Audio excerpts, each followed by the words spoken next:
Hello students, welcome to the class. Today we are going to start and learn our poem Fire and Ice, which is written by Robert Frost, and the poem is from the book First Flight.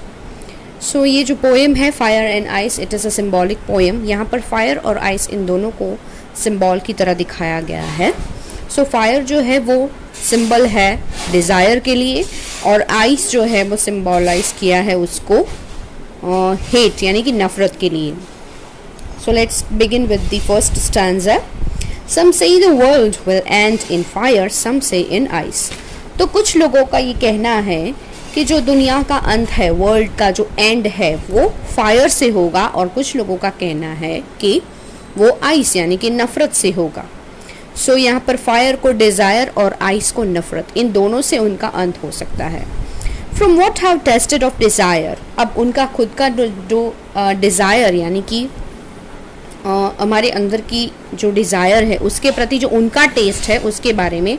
I hold with those who favour fire, उनका मानना ये है कि वो उनका साथ देंगे, उनको फेवर करेंगे जो लोग ये मानते हैं that world will end in fire, कि जो फायर से एंड होना. सो the second stanza, but if it had to perish twice, I think I know enough of hate to see that for destruction ice is also great and would suffice.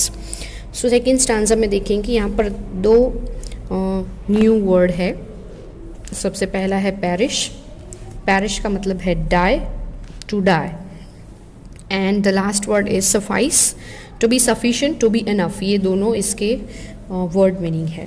सो यहाँ पर second stanza में poet ने कहा है कि अगर उनको लगे कि भाई पेरिश ट्वाइस यानी डाई यानी कि ख़त्म हो जाना, डिस्ट्रॉय हो जाना, सो अगर दो बार दुनिया को ख़त्म करने का मौका मिले तो उनका मानना ये है that he thinks that hate is enough for to perish और टू डिस्ट्रॉय द वर्ल्ड. तो हेट भी एक ऐसी चीज़ है जो किसी को डिस्ट्रॉय करने के लिए इनफ है.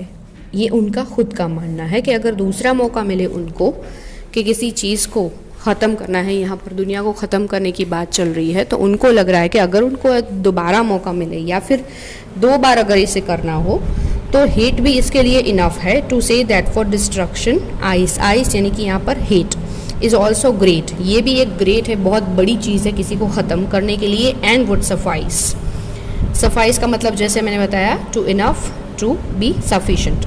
तो ये जो आइस है वो भी सफिशेंट है किसी को ख़त्म करने के लिए. सो फायर एंड आइस इस ये जो हमारी सिंबॉलिक पोएम है रॉबर्ट फ्रॉस्ट ने लिखी है. तो फायर जो है वो डिज़ायर के लिए है और आइस जो है वो हेट का सिंबल है.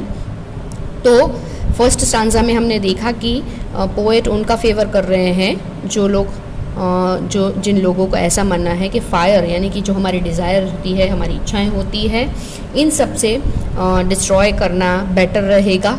और सेकेंड स्टांजा में उन्होंने ये भी बताया है कि कैसे हेट यानी कि नफ़रत है वो कितनी इनफ होती है किसी को डिस्ट्रॉय करने के लिए. So here we are and our poem fire and ice. I hope you enjoy and understand it well. Thank you.